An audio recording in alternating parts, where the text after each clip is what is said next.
Hey guys, what's going on? The Movie Idiot here, and I'm gonna do a video today that I've been meaning to do for a while here, but due to the recent events that happened right before D23, I'm really gonna kind of dive into this topic a little bit. And the topic, as you all know, is Marvel on the decline, or is this the beginning of the end of the Marvel Studios reign? And it's kind of a topic that I think all of us Marvel fans definitely want to know. And you have to ask. You have to ask yourself after all of this, where does Marvel go? And is this the beginning of their slow or quick decline, however it happens? And I think Endgame kind of started that, right? And I was, again, intending to do this video anyway because of Endgame. But on top of everything that happened with Endgame now, I wanted to definitely do this ever since I heard the recent news about Spider-Man leaving the MCU, or possibly. I still hold out hope that it could happen, but as of right now, it looks like Spider-Man is gone out of the MCU. So, where do we begin? Let's start there with Spider-Man. So if you have or have not possibly heard, the deal with Sony and Marvel is done. And let's start at the beginning of what the original deal was. So let's go back. I think it was around 2014-ish, somewhere around there. Two movies came out within a certain time period, very close to each other, actually. One of them was The Amazing Spider-Man 2 with Andrew Garfield from Sony. Not critically acclaimed, and it did pretty decent in the box office, but I wouldn't call it like a super mega blockbuster hit. And then, of course, Marvel put out, somewhere around that same time frame, Avengers Age of Ultron. Another movie that did not hit high critic acclaim. It is definitely considered one of the lower tier movies in the Marvel list. And so I think Marvel sat and Kevin Feige and Alan Horn and Bob Iger, they're smart people over there at Disney, and they went, we can't have too many of these. We can't have too many movies that underperform on the standard that we have set. Because they were really starting to trend there with Avengers and Winter Soldier, and there were some good movies that came out. But with what was going on with Age of Ultron, that it was a dip. It was a pretty steep dip in critic acclaim. I think it still monetarily did very well, but I mean, it was an Avengers movie. It was going to do well. So they went to Sony and they said, hey, you guys are in a similar boat as we are, where we had a movie that made money, made a lot of money. So both of those movies, The Amazing Spider-Man 2 and Age of Ultron, made a ton of money. We have a movie that made a lot of money but didn't critically do well, and audiences were kind of so-so on it, and we don't want that to happen again. So this is what we propose. And they proposed to Sony a deal. It's a 5-movie deal. And basically what it does is it gave Marvel the ability to use Spider-Man in their Avengers movies and their MCU movies. And also, Marvel was going to produce and make these Spider-Man films for Sony. But Sony, and this is very important to remember, Sony was going to pay for it, which allows them to maintain all the rights to Spider-Man and Spider-Man properties. So, in return, Marvel got, again, to use Spider-Man in their MCU films, but also got a 5% cut of the Sony films. Sony got nothing from the films that Marvel did with Spider-Man in it for their MCU. But the standalone Spider-Man films, Marvel got a 5% cut. So they didn't have to finance the films. They get a 5% pure cash profit, first dollar profit, mind you. So 5% of first dollar coming in. Yeah, it was a big, sweet deal. And on top of that, and here's the big kicker, they got 100% of the rights to merchandising. So toys, t-shirts, lunch boxes, everything. And it's Disney, so you know they merchandised the hell out of it. So they made this deal. Sony's like, well, let me get this straight. All right, you're going to make the movie for us. All we got to do is finance the movie. We're going to keep 95% of the profit of the movie. Yeah, we don't get merchandising. And we get free exposure in the MCU. Yes, please. And they did. They made the movies. And it was a great deal. It worked out for everybody. Really awesome. And so then you got Captain America Civil War. And lo and behold, Spider-Man shows up in the MCU and everybody's like, oh! Lost their minds. And then you get Homecoming. And then you got Avengers Infinity War. And then you got Endgame. And then you get Far From Home. So right there, Civil War, Infinity War, Endgame, Homecoming, and Far From Home. 5 movies. So it came time, okay, let's make another deal. And here's where and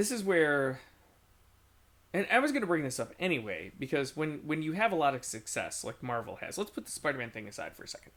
When you have a lot of success, as Marvel and Disney have had, a lot, mind you, they've made $5 billion off of just comic book movies alone this year, 2019. So when you've had that kind of success, you get arrogant, cocky, a little puffy-chested.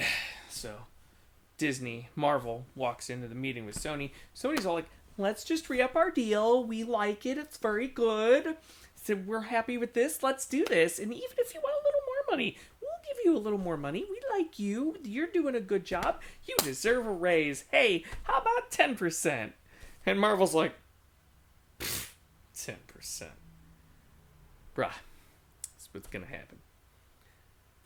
We want 50%. And all the merchandising rights. And we want to help you co-finance the movies. And, oh, by the way, we also want to help co-finance Venom 2 and all the other properties that are related to Spider-Man 50-50 with the 50-50 profits. That's what we want. And Sony went, no. Now the question, let's set the money aside. Let's even say, because the money's ludicrous too, right? Like, they're asking for half the profit on Sony's property, right? And everybody's like, well, yeah, but they're also going to pay for half of it. So, well, that's the kicker. When you're a movie studio and you finance a property and you finance it all by yourself, so you pay for everything, like Sony has been doing with Spider-Man, when you do that, you own the rights complete and outright and don't have to share those rights with anybody else because you paid for it. When you allow somebody to step in, even if it's 1%, even if they said to Marvel, you can't have 50, but you can have 1% of the financing rights, that gives Marvel 1% say in how Spider-Man is run and 1% ownership rights to Spider-Man. Sony is not going to give up ownership rights of any way, shape, or form, nor should they as a legitimate business of Spider-Man. That is their number one grossing property. Their number one property of all time. The Spider-Man Far From Home made over $1 billion and is their number one movie they've ever had. There is no way they're going to give that up. And so they said no. Now,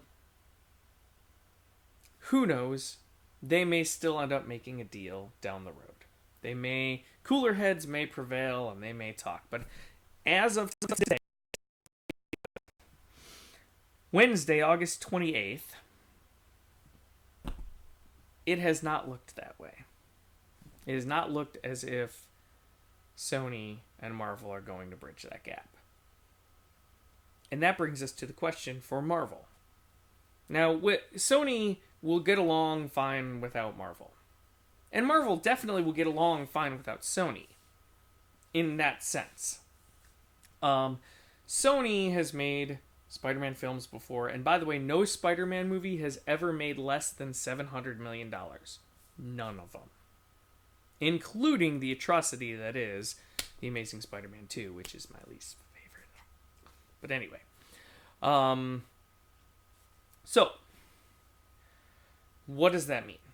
We're not talking about Sony today. This is just about Disney Marvel. So, Disney Marvel is now out Spider-Man, which is one of the most popular comic book characters in history.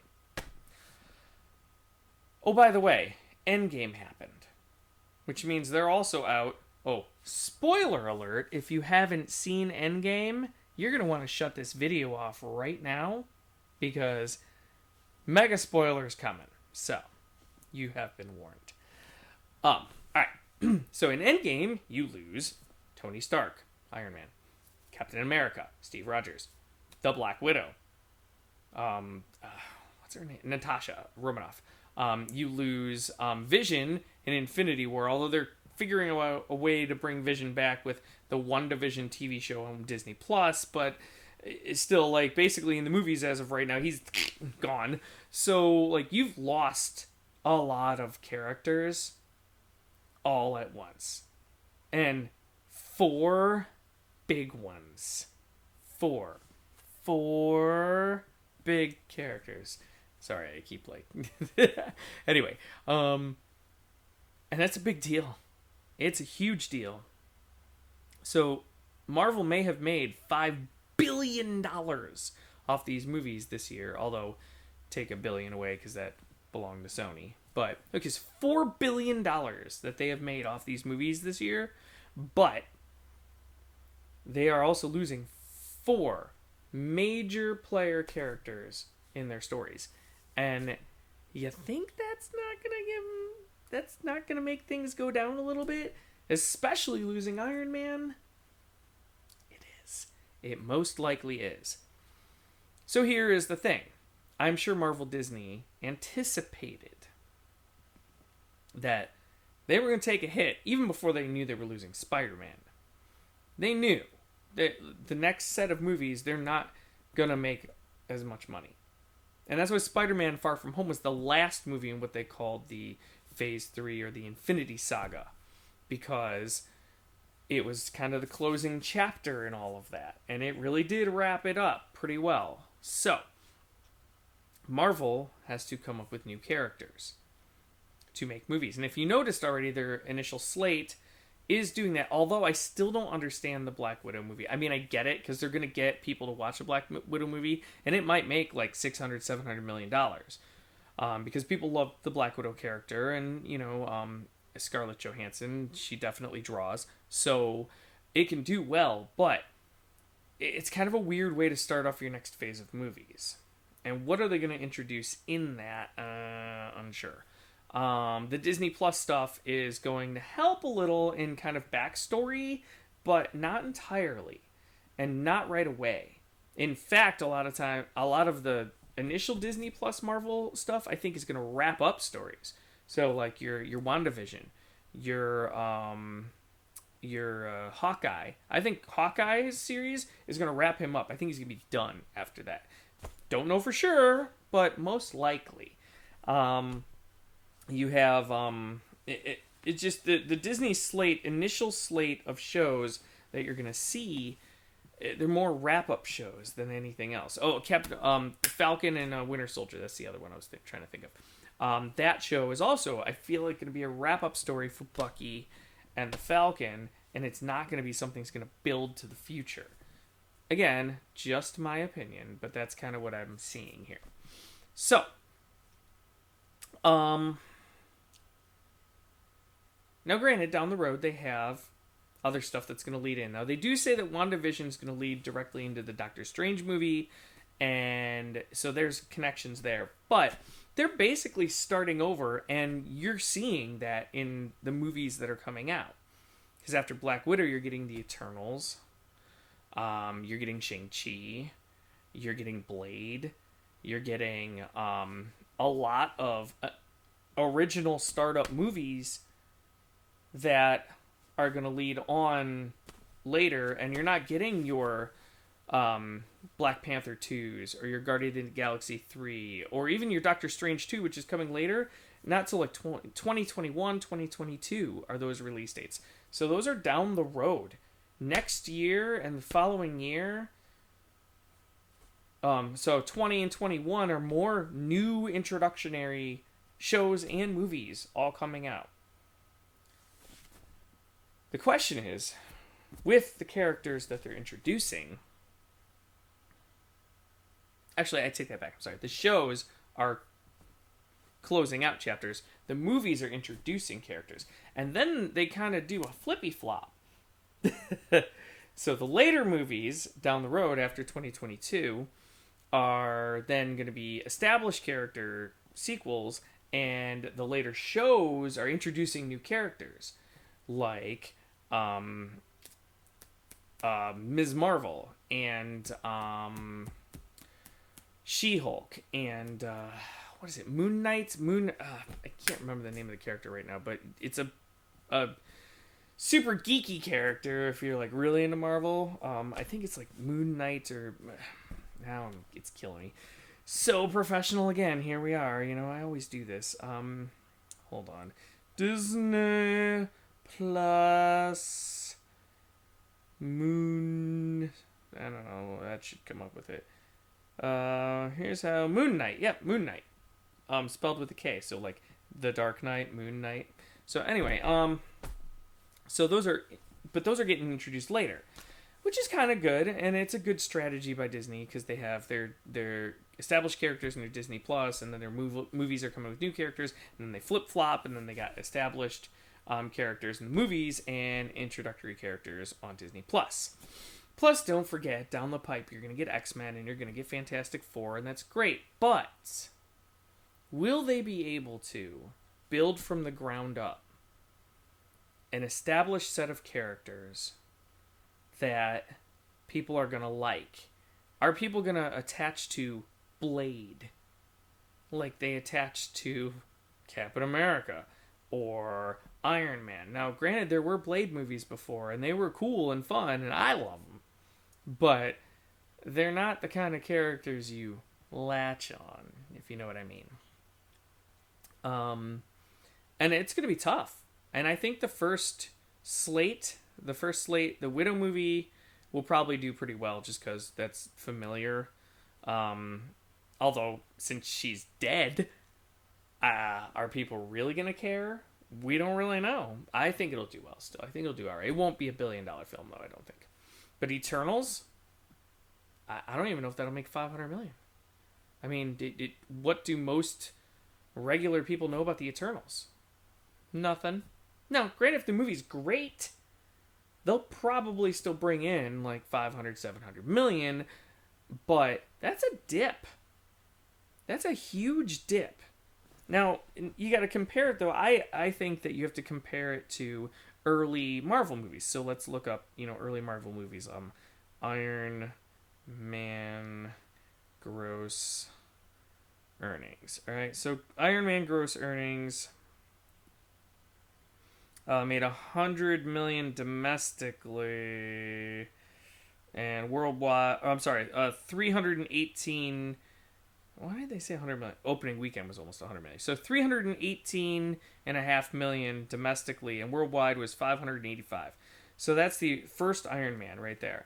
And that's the kind of level that you need to think of that these first movies are going to make. Right around that 400 to 500 million range. They're not going to gross these billion dollar. You may not see another $1 billion Marvel movie for a while, honestly. Because even when the established ones come, I think it's not going to be till Black Panther 2. Probably. Maybe Guardians 3, but that's even farther down the road. So maybe those two might hit the $1 billion mark. But as of right now, the way I'm looking at it, I don't see anything before that that's going to touch it. You know, Captain Marvel's going to be down the line.